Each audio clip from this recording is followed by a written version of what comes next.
Hey guys, how's it going? This is Joseph Matthews, and in this little tutorial I'm going to teach you how to be funny.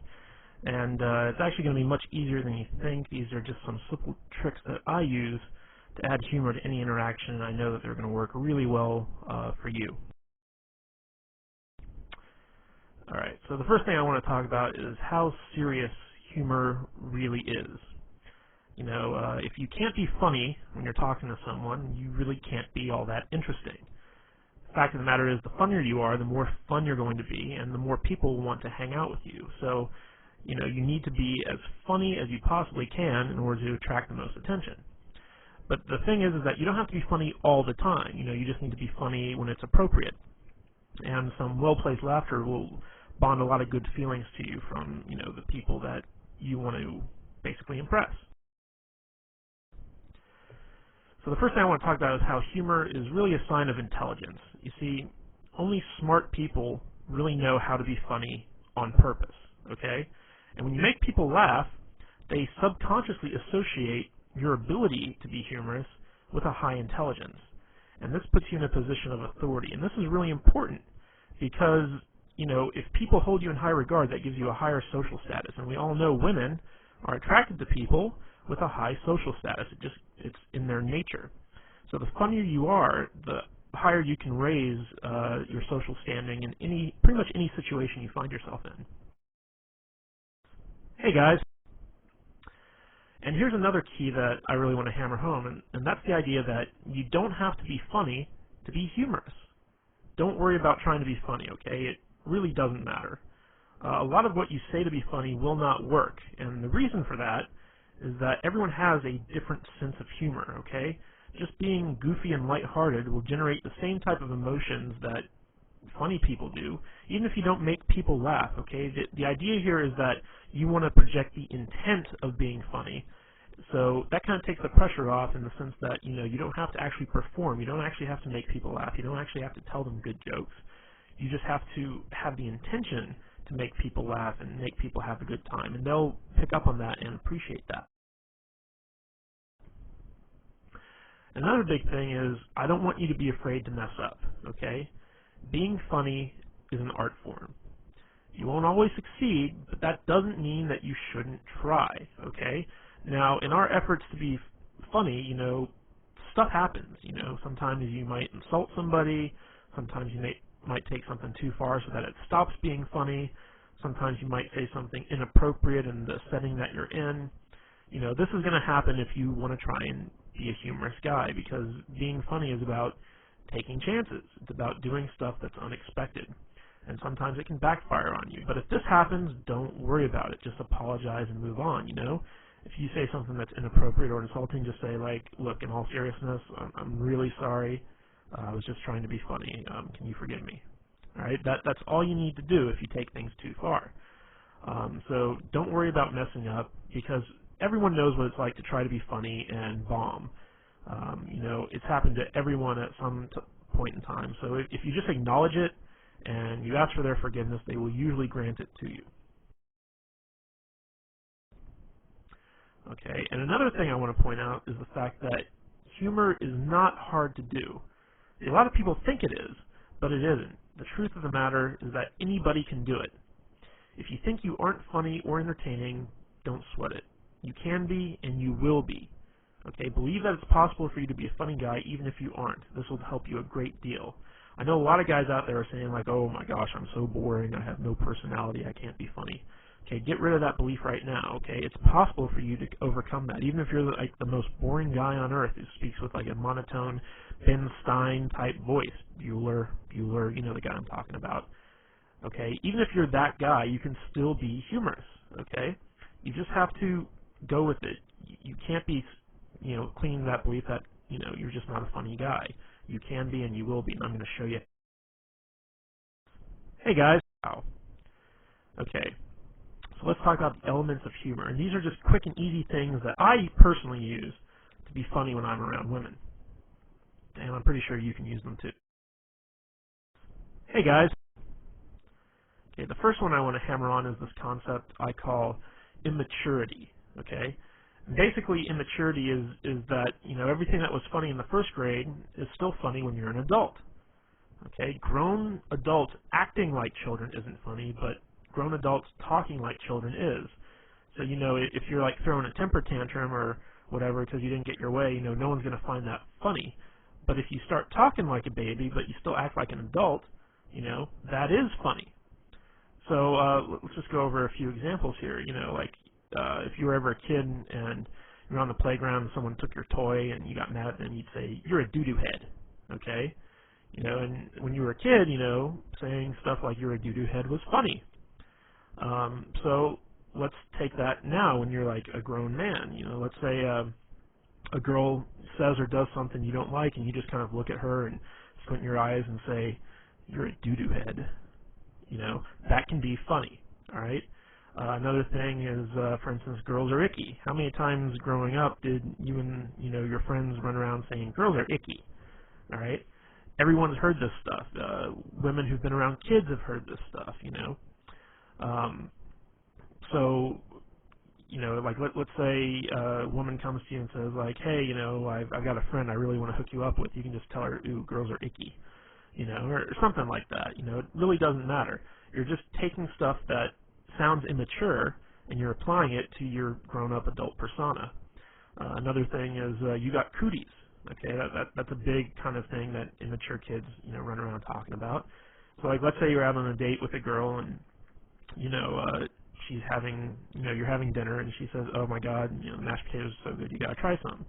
And she holds out her fork for you to like try a little bit of potatoes, and you just say, "Ooh, no, you got cooties." Stuff like that. Like it might not get like a big belly laugh. Sometimes it can be if it's unexpected, but most of the time, it's something that's like kind of fun and immature and humorous. So, again, we're creating these feelings that you're going to be a playful type guy when you act I shouldn't say when you talk immature. All right, the next concept I have, I couldn't think of a really good way to kind of encapsulate this with a word, so I call it going plaid.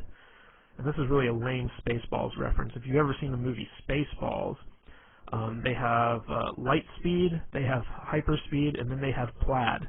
And going plaid means that you're going so fast that you actually turn the color plaid, which is like a mishmash of all these different colors. And basically, I use this concept to explain that you take a complaint or a criticism that someone makes of you, and you own it. And then once you own it, you take it way further than anyone ever really expected you to, okay? So let me give you some examples of this. Let's say you're out with a girl and you say something kind of stupid, and she says, "You're such a dork," but she says it in like a fun way. Like she doesn't really mean it. She just says, "Oh, you're such a dork." And you can respond to that by saying, "You're right. I am a dork. I'm the king of the dorks, as a matter of fact. We always get together once a year and have an election, and I've won like the past 12 dork years in a row. And wait till you see my massive Star Wars figurines collection back at home. It's going to make you so hot you won't be able to resist my dork-like charms." That's what I mean by going plaid, is you take something that could be considered something that's negative, and not only do you own it, but you take it to its most ridiculous extreme. So, let's say, you say something kind of funny, and a girl kind of says jokingly, "Oh my God, you're weird." Okay? And, you take that and you're like, "You're right, I'm the weirdest guy you're ever going to meet. In fact, I bottle my own urine and keep it in my refrigerator, and label it based on, the time of day and, what month it was." And that's not weird at all. I just think that, it's kind of cool. So you take stuff and you bring it to an extreme, and maybe the urine thing, I just did that off the top of my head. Maybe the urine thing was going a bit too far, but you see what I'm saying. If a girl says you're weird, you say, "You're right, I am weird, but you must be weird too because you're hanging out with me." You take it, you go to the extreme. Another one is when a girl says, "Oh my God, you're so mean." This will happen a lot if you do a lot of teasing. So if you're teasing a girl, she'll be like, "You're so mean. Why are you being mean to me?" And you just look at her and you just say, because I'm a mean person. Duh." What are you, stupid? Of course I'm mean. I'm the meanest guy you're ever going to meet, You must be a masochist because when you hang out with me, I'm going to be so mean to you. So that's what you got to do when you go plaid, is you got to own the stuff that people say about you, and you got to take it as far as you possibly can. Hey guys. Okay, the next kind of concept I want to talk about is dick and fart jokes, otherwise known as racy humor. Okay? Now, a lot of guys kind of shy away from this stuff, but you can't be afraid to joke about inappropriate stuff with women. Okay? Sometimes guys are afraid that it might be too sexual and it might scare the girl off or whatever, but the fact of the matter is, girls love dirty jokes as much as guys. And, you know, in the off chance that they don't, if it is inappropriate or it's not their type of humor, you know, once you find that out, shy away from it. Don't do it again. But, you know, you should always not be afraid to kind of go out and give it a try. So some of the things I like to kind of lump in with the whole dick and fart joke mentality is exaggerating what women, you know, find attractive. Okay? So, like, let's say that women like tall guys. Okay? I'm not saying all women like tall guys, but let's say you meet a woman who does like tall guys, and you're like, oh my god, you know, you're so into tall guys, like, you know, you like the 8-foot giant people, you know, everyone's a you know, a midget to you because you only like guys who are like 10 feet tall.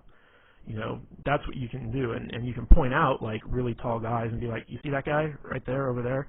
Yeah, he's not tall enough for you. Okay, he could be like, you know, a basketball player 8 feet tall. You'd be like, no, he's not tall enough for you. You know, you like taller guys. You like taller guys than that. You know, so take some stuff that women like and exaggerate it. Accuse them of being sexual deviants. This always works really, really well. I don't know why, but you know, when you look at a girl and you know, you start accusing her of being into like some crazy stuff, one of two things will either happen. She'll either completely deny it, in which case you take it further, or she'll play along with it, in which case you take it further. Okay, so let me think of an example of this. Just be like, you know, you could look at her and be like, oh my god, look at you. You know, like, I bet you're like the type of girl who loves to be like tied up and spanked. You know, like that totally seems like your personality. Like you're the spanking girl. You just love to spank people. You know, or, you know, you could also take it and be like, oh my god, like, you're such a dominatrix in training. Like, I bet you have like a bunch of whips and chains at home and you can't wait to get me home and violate me in all sorts of different weird ways. You know, like, you're scaring me. Like, I really don't want to hang out with you right now. Okay, like, that's the type of stuff that I mean when you talk about accusing them of being sexual deviant. Another thing is talk about how they want to rape you or take advantage of you. Now, this is a little bit of a role reversal thing because, you know, a big fear that women have when they're dating guys is that they're going to be raped or they're going to be taken advantage of in some way. But you can actually use this to your advantage by turning it around and saying stuff like for instance, you know, if she brings you a drink and you say like, you didn't slip a roofie in this, did you? Because, you know, the last thing I want to do is wake up in bed and find out that you completely took advantage of me. You know, or you know, if she gives you a drink and you say like, are you trying to get me drunk? Because you know, I'm not that type of guy. You know. Stuff like that. You know, you want to kind of accuse her of being the one trying to get you into bed, okay, or trying to take advantage of you in some way. And this is funny, but it also has like some underlying sexual tension aspects to it, which can be really fun. Another thing is to make fun of bodily noises. You know, like everyone thinks, you know, fart noises are funny, and you know, you can just sit there and be like, you know, with your mouth just go, and then accuse her of being farting. Just look at her and be like, ew, I can't believe you. Ew. You know? And, you know, it's funny because it's obvious you're the one doing it, but you're accusing her, so, you know, it gets some laughs. And the last one is to accuse women of having outrageous fetishes. Okay, and this is stuff that where you take the most mundane thing and you turn it into a fetish. Okay, so for instance, like let's say that you're talking to a girl and she's complaining about having to go to the optometrist to get her eyes examined, and you can say something like, you know, you don't fool me, you know, I know your secret, you know, you have an optometrist fetish, like you have optometrist porn at home that you secretly jerk off to, and you can't wait to go to the optometrist because like you're in love with the optometrist. You know, you take mundane stuff and turn it into a fetish. Like, you know, lots of girls love to shop for shoes. So you say like, oh my God, you have such a shoe fetish. Like, you know, if those shoes were like a man, you'd totally have sex with them. You know, that's what I mean by turning stuff into outrageous fetishes. Hey guys. Okay, recall humor. Recall humor is basically taking what was funny once and continue to have it be funny again. And this is really where inside jokes come from. So basically, take something that you both thought was funny, that you both laughed at, and reference it again whenever you want it to be funny again. Let me give you some examples of this from my own life. There's a TV show on USA Network. It's called Psych, and it's about this guy who pretends to be a psychic and helps the police solve murders or whatever. And there's a lot of really funny lines in this show. And you know, me and a girl, she used to come over to my place and watch the show with me because I got her into it. And there was one episode where there was a line that the main character used, and he basically said, "Are you a fan of delicious flavor?" And you know, me saying it right now, it's not all that funny, but in context, it really was. So me and the girl laughed really hard at that. And so every time I'd call her up, I'd start off the conversation by saying, "Hey, are you a fan of delicious flavor?" And she'd of course say, "Yes, I am." And I'd be like, "Well, then I got a treat for you." And then I'd talk about something cool that we were going to do. So that's a good example of recall humor, where you take an experience that the two of you shared, the two of you had a really good, you know, laugh at, and then you bring it up and you apply it to other stuff. Another example of this is, you know, if you've ever seen the movie Forgetting Sarah Marshall, which is kind of this romantic comedy, there's a part in there where this guy basically meets this other guy. He's British, and he says, "You sound like you're from London." You know, he kind of does this impersonation of like a British accent that says, "You sound like you're from London." And I went to go see this movie with a girl, and it was out in the theaters. And this girl couldn't stop laughing when the character said that. She just thought it was the funniest thing in the world. So every time I'd get together with her thereafter, one of the first things out of my mouth is I'd look at her and I'd say, "You sound like you're from London." And she'd just start laughing and she'd smile and stuff like that. And it was fun. It was recall humor. But it doesn't always have to be like, you know, lines from TV shows or movies or something like that. It could be something that someone said. And it doesn't even have to be all that funny. Like, for instance, I used to date this girl, and she would have to work in the morning, so she couldn't, like, you know, stay out too late or whatever. So basically by 10 o'clock or what have you, like, she'd have to be at home and in bed. And she used to say, you know, that, you know, if she doesn't get home in time, she's going to turn into a pumpkin. So I would use that. And whenever we were out, I'd look at the time and say, like, uh-oh, you know, like you're only a couple minutes away from turning into a pumpkin or something along those lines. And it was, you know, it's this kind of fun thing where you have this inside joke that, like, no one else really gets except the two of you because you're the only ones that really experience that. So if you've ever had that experience with a girl, be sure to call it back up and use it when you need to. Hey, guys. Okay, the next thing I want to talk about is ambivalence. And this is actually one of my favorite ways to be funny, basically. And what ambivalence is it's basically you look forward to something bad happening or you take pleasure in someone else's misfortune. And you're also kind of unresponsive to bad things. And the reason that this works is because these types of reactions are really shocking and surprising. And because they're so unexpected, they are therefore funny. I'm going to use an example of this.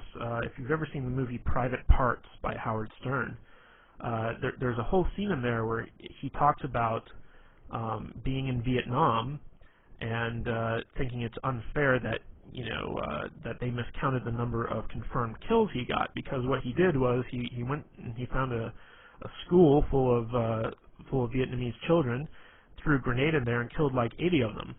And when his sergeant, you know, came to count the bodies, he said, you know, Private Stern, these are kids. That counts as one kill.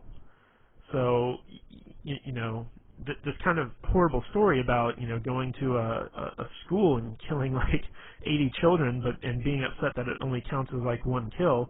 That's an example of ambivalence. You know, you're taking this horrible, horrible act and in wartime, no less, and bragging about it and being upset that you didn't get credit for killing all those children. So that's kind of an example of ambivalence, where you take something bad and you actually kind of take some type of delight in it. So a little bit of a better example of this, like let's say you're talking to a girl and she's complaining about how she works really hard but she never has any money. She's like, oh, I'm so poor. You can take a lot of glee in that. You can be like, yeah, looks like you're gonna have to start, stripping or walking the streets or something like that. You're gonna need to make some extra money. You just kind of take pleasure in the fact that she's poor, and you start kind of trying to get her to do all these terrible things to make money. Like looks like you're gonna have to be a drug mule. I'm gonna have to fly you down to Mexico and shove condoms full of cocaine up your butt and then take you back across the border in order to help you pay a rent. I mean, that's a good example of ambivalence.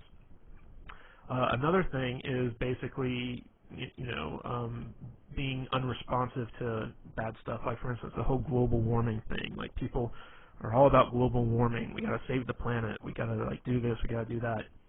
And you could be like, screw global warming. I'm cold now. It's like I want it to be hot. I want the world to be warmer because it's freaking cold out, and I don't like the cold.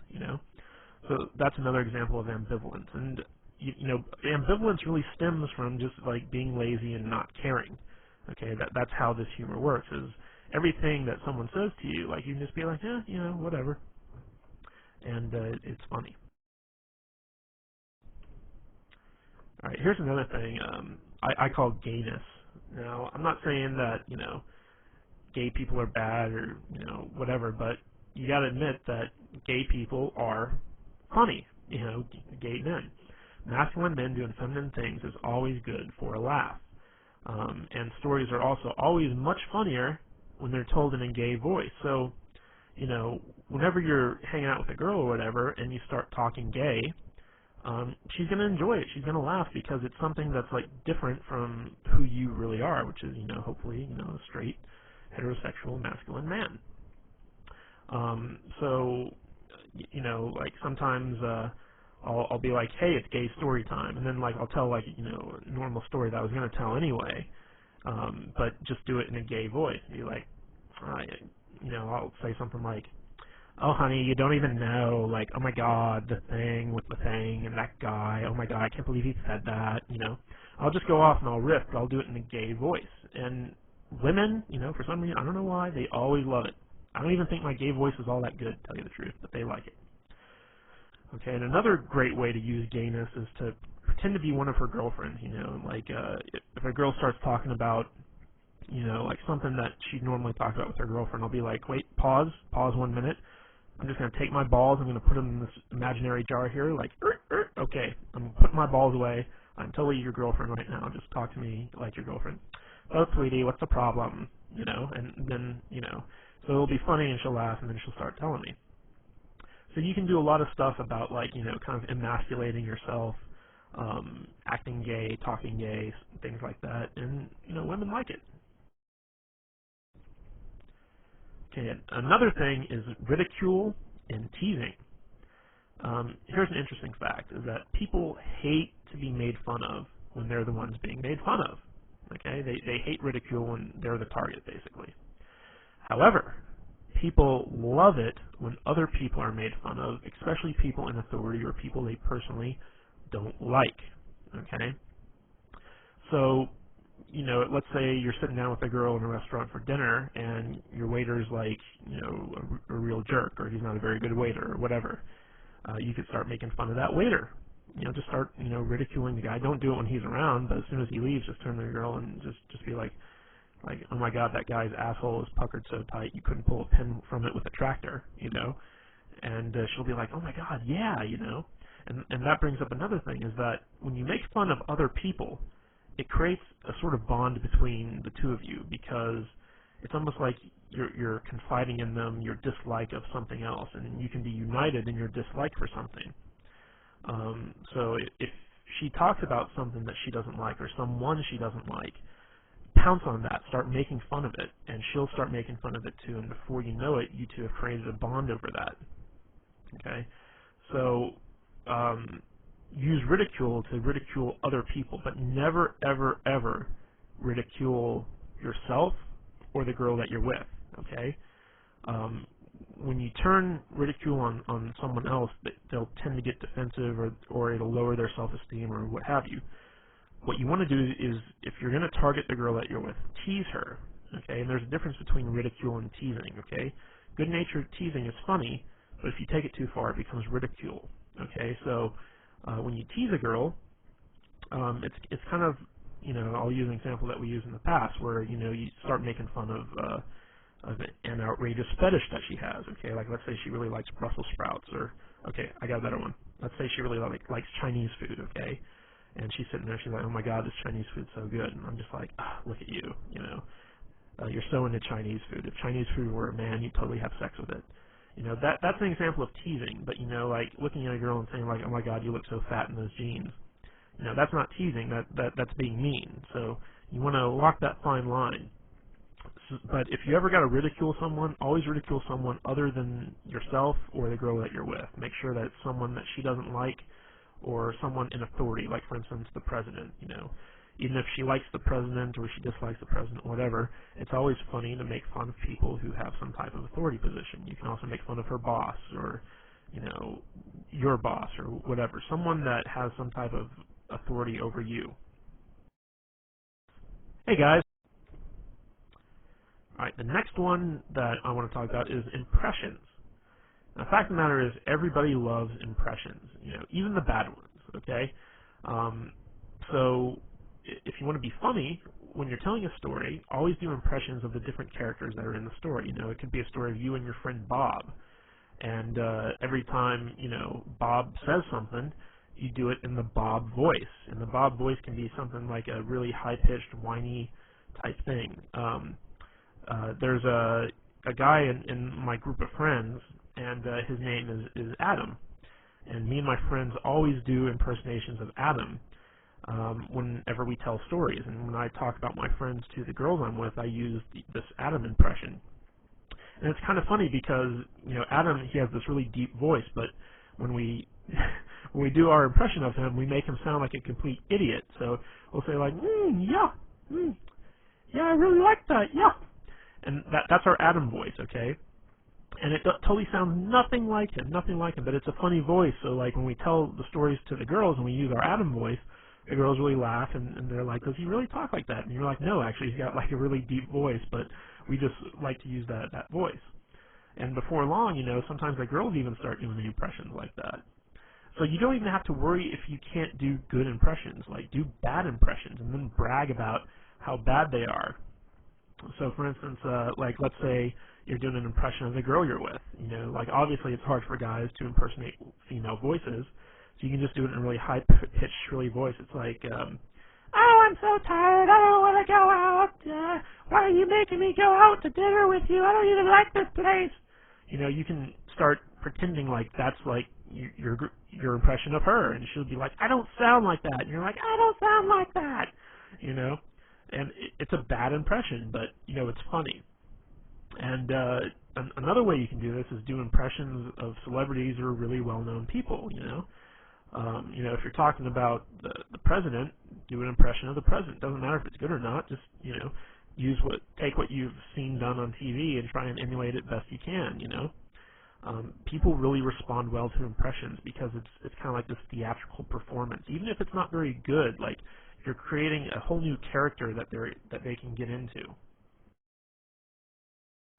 Hey guys. Alright, the next thing I want to talk about when it comes time to be funny is talking with stereotypes. Now, all stereotypes are funny because there's always some measure of truth to them. Even if they're completely offensive and out of left field, they're still funny. So for instance, if you're like an uptight white guy like myself, throw in some ghetto speak. When I meet up with a girl, like if I call her up on the phone, one of the first things out of my mouth is sometimes, hey, what's the dealio? I don't really talk like that. I don't say like, what's the dealio? Like it doesn't sound right coming out of my mouth. But, when I'm calling up a girl and I want to be funny and playful, I use, like, what I like to call ghetto speak, which, like ebonics and, stuff like that. It's like, call her up, hey, shorty, what's happening? I mean, like, really, dumb stuff like that when it comes to me saying it. Now, on the flip side of that, if you're a ghetto black guy, talk like an uptight white guy, Dave Chappelle does this really well, where he has this very white voice that he uses sometimes. And that's funny, because you're kind of playing into this stereotype that white guys have like this very proper diction and they're very uptight. If you're an Asian guy and you want to talk like Hong Kong Phooey, with like the Asian voice, go for it, because Asian guys can pull that off. Even though it's like very offensive and stereotypical, it's funny. If you're an Indian, talk like Habib, like the guy from The Simpsons, like thank you, come again, that type of thing. You can get away with it because you're Indian. If other people were doing it, it might be offensive, but you got to take stereotypes and instead of being offended by them, use them to your advantage. And when you do this, you want to take those stereotypes and blow them way out of proportion. Like just take them to their furthest extreme. People love it. Okay, another thing is sarcasm. And sarcasm is probably the easiest type of humor to do, but it's the hardest to appreciate. The more intelligent someone is, the more they can appreciate sarcasm. But just a word of warning here, people with low self-esteem, they don't really like sarcasm, okay? Because it can come off as being really offensive. There was a show that used to be on Comedy Central, I don't know if it still is, but it's called The Kids in the Hall. And it was basically a sketch comedy show. And they had a sketch on there called The Sarcasm Man. And basically it was this guy who had a speech impediment where everything he said sounded really sarcastic. And people were always pissed off at him because it always sounded like, he was just like making fun of them. So, someone would come up to the guy and they'd be like, hey, like my name's Jim, what's your name? He's like, oh, hi, Jim, my name's Bill. And then the guy'd be like, dude, why are you being so mean? Like, I just came up to introduce myself to you. And it's like, what? I'm not being mean. And it went on like that for like, good, 10, 15 minutes where the guy was just getting more and more upset, and the guy would have to explain like, oh, I'm not being sarcastic. I have a speech impediment. It's a real problem. And, that was kind of like the punchline to the whole thing. So basically, when it comes to sarcasm, you basically got to act like the person you're talking to is a complete idiot, and you have to lower yourself to their level in order to effectively communicate with them. That's basically what sarcasm is you have a feeling of superiority over the person, and you're kind of poking fun at the fact that they're dumber than you are. And oddly enough, lots of girls really love sarcasm. They really love sarcastic humor, and a lot of girls, as a matter of fact, have a very sarcastic sense of humor themselves. Like, their type of humor is sarcastic. So if you're a guy, you tend to got put up with a lot of sarcastic women. So, and another thing I just want to point out is a lot of the stuff I've been going through with you guys with so far in this presentation is stuff I've learned from women. Like, this is all humor that I've gotten from girls that, made me laugh. And I kind of sat down and was like, what is it they do that's funny? And it's very easy for like a girl to act like, she's better than you and she's smarter than you, and she's got to talk down to you in order to do that. If you're dealing with sarcastic humor from someone else, play into it. Just act like you're a complete retard and be like, you're right, man can't talk, Just go with it. If someone's kind of treating you like that, take it to its, logical extreme. When you're dealing with someone who's sarcastic, you can pull the sarcastic humor all you want. But if you're dealing with someone who's not sarcastic, who has low self-esteem, is kind of like sweet or whatever, you don't want to go the sarcastic route. Hey guys. Okay, another thing I love to do is use nicknames. Nicknames can be a lot of fun, and they can be really funny. And the more ridiculous the nickname, the better. One of the cool things about nicknames is that it really does create a bond between two people, because when you name something, you imply a certain sense of ownership, and it also becomes a type of inside joke between the two of you. A good example of this is one time I started dating this girl. Her name was Katie, and her email address was something like Goofy Kate, 123 or something like that. And when I got emails from her, it was always, from this Goofy Kate email address, so I just started calling her Goofy Kate, and eventually that got shortened to Goofy. And every time I'd see her, I'd be like, "Hey, what's up, Goofy?" And she'd laugh and whatever. But to me and her, it was, she was Goofy. That was her name. There was another girl I met where I used to call her Fuzzy Bunny. I don't even remember why. I just called her like Fuzzy Bunny for no real good reason, but that name kind of stuck. She was my little Fuzzy Bunny. And as long as like you're not calling women like really offensive names, like bitch, slut, hoe, even though I have had girls who I nicknamed that never to their face, but whatever. You kind of have this kind of endearing inside joke. And whenever you're in a relationship with someone, eventually nicknames like kind of pop up. So it's always good to kind of like be the first one to go out there and do that and start referring to them in that sense. Hey guys. All right. Bad jokes. Good jokes are hard. Bad jokes are easy. That's just the long and short of it right there. So if you're going to tell jokes, don't even try to tell good jokes. Just use bad jokes because they're easy. You can go online and find like a billion bad jokes. Word of wisdom, though, the shorter the jokes are, the better, okay? And remember our little talk on immaturity a little bit earlier, first grade humor is always funny. And so if you use bad jokes that, would make like a kindergartner laugh. Now, it might not get you an actual laugh from the girl, but it doesn't matter because it's a playful thing. It's fun, and you can also turn it into a game. So, for instance, you just look at it like, if there's a lull in the conversation or whatever, you could just say, "Hey, why'd the monkey fall out of the tree?"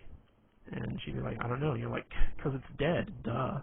I mean, that's a bad joke, but, it's just something funny. And then you can be like, "Okay, your turn. It's your turn. Tell me a joke." And then she tells you a joke, and it can be a good joke or a bad joke or whatever.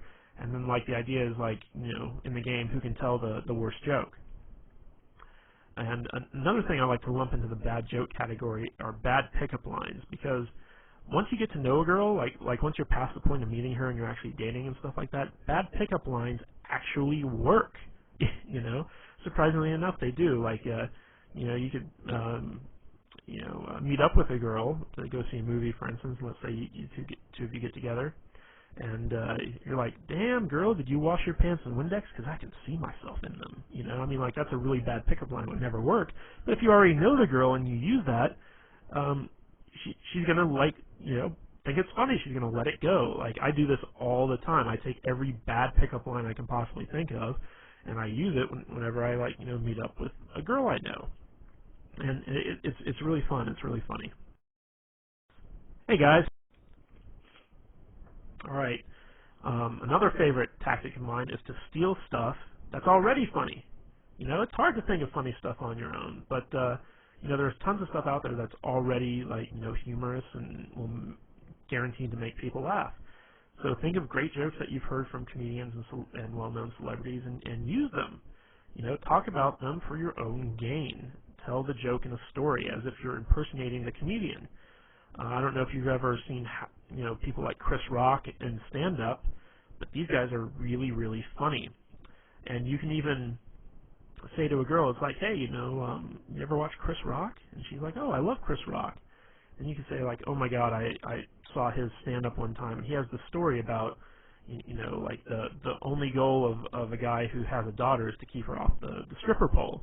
And then you can actually go into the exact same routine that Chris Rock uses in his stand-up, and just like repeat it word for word, and it's still funny. Like, women get it. Like there's this whole other Chris Rock thing about having the dick in the jar. Like how every woman has like a guy friend who, in case she breaks up with her current boyfriend, she goes to him and just uses him for the rebound, and he calls that the dick in the jar. Break in case of emergency. So I love Chris Rock stuff, so I have a lot of his stuff kind of memorized so that if there's a lull in the conversation or I want to make the girl laugh or talk about something funny or take the conversation in a new direction, I can just pull out something I love from Chris Rock, Dave Chappelle, Robin Williams, whoever, and just start, reciting it word for word, and maybe even do an impression of them while I'm doing it. So steal stuff that's already funny. It works really good. Okay, now let's talk about self-depreciation. Okay, this is the type of humor where you're basically making fun of yourself. And of course, people love ridicule as long as it's not directed at them.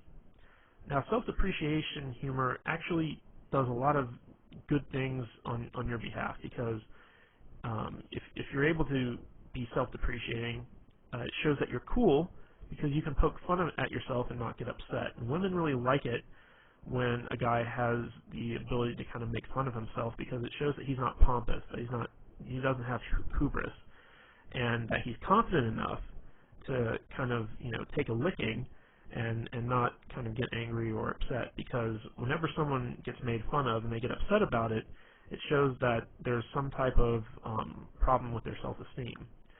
So people with low self-esteem can't tolerate being made fun of. So if you can tolerate being made fun of, and in fact you make fun of yourself, that shows that you have, some measure of confidence and that you're a cool guy. Now, on the flip side of this, it's also a great defense mechanism. So, like, let's say someone criticizes you, or whatever. Let's say you're out on a date and you have a run-in with some dude, and he starts making fun of you or criticizing you in some respect. What you can do is you can agree with whoever it is that's criticizing you, and then take it to a ridiculous extreme. This is really important, because this is where the humor comes in, but it's also a good way to deflect whatever criticism someone is heaping on you. So let's say you run into some guy and he wants your chick or whatever, and he's like, dude, you're a freaking loser. Like what's she doing with a loser like you? And you're like, oh my God, yeah, you're so right. Like in a few months' time, I'm gonna be like shitting in a pickle jar. I just know it, but I can never really be as cool as you, man. Like, you're such a cool guy. Can you teach me how to not be a loser, please? Like, in fact, take my girl, please. Like, she needs to be with a winner like you. So basically what you're doing is you're agreeing with the guy, and you're taking it as far as it can possibly go, but in a way you're deflecting that criticism, and you're making him seem like a tool, all through the use of self-depreciation. Now, this can also be used to kind of diffuse a mistake or something that you did wrong. So, like, let's say that you made a mistake or you did something stupid. You can use self-depreciation to make light of it and then diffuse the awkwardness. So, let's say, let me give you an example. One time I was out on a date and I accidentally farted, and it was very, very embarrassing. And it was one of those farts where, like, you heard it. It happened. It was there. And it was obvious that I did it. And I just looked at her and I just said, oh, my God, I totally just farted. I'm so sorry. I've been eating a lot of red meat, too, so it's going to be a really nasty one. So hold your nose. Go on. Plug it up. Hold your nose.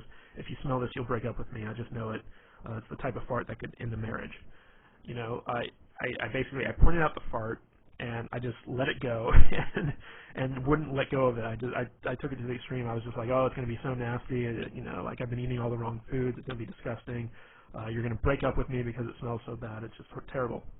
And so, like, I turned what was really kind of an awkward situation to something where she just couldn't stop laughing, And again, that was that kind of led into some recall humor later on, where it was like the fart that would end a marriage. And, she'd say stuff like, well, you farted in front of me and I still didn't break up with you. And I'd be like, oh, yeah, what's wrong with you? So you can use stuff like that.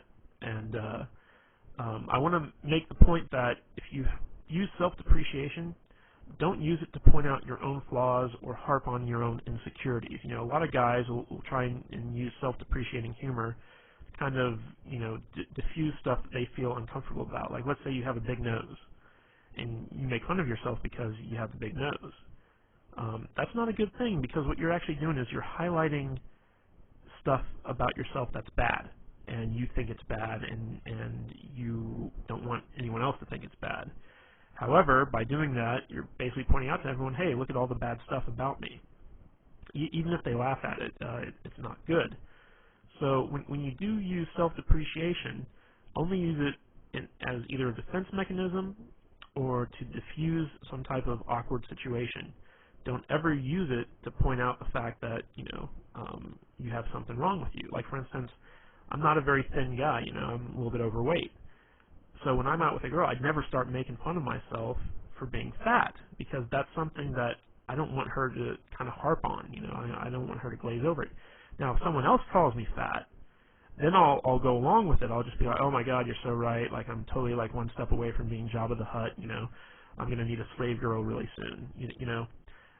So if someone else points it out, then that's when you use a self-depreciating humor, but you never bring it up on your own accord because you're insecure about it, okay? Most of the time, people won't even notice stuff that you're insecure about until you bring it up, and then they can start holding that against you because they know that, you know, you're kind of wishy-washy on it.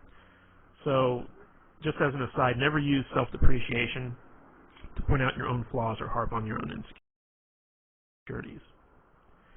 But the biggest key to being funny is to have fun.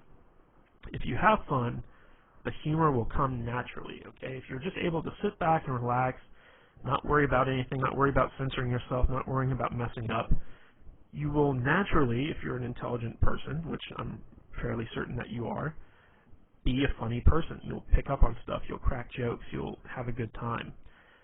Remember, humor is all about feelings. It's not about really getting a response. It's not about making people laugh. It's about making people feel good.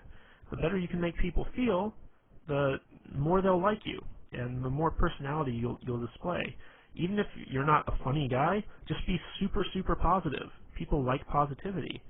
And if you can mix that positivity in with some fun every once in a while, people will like you even more.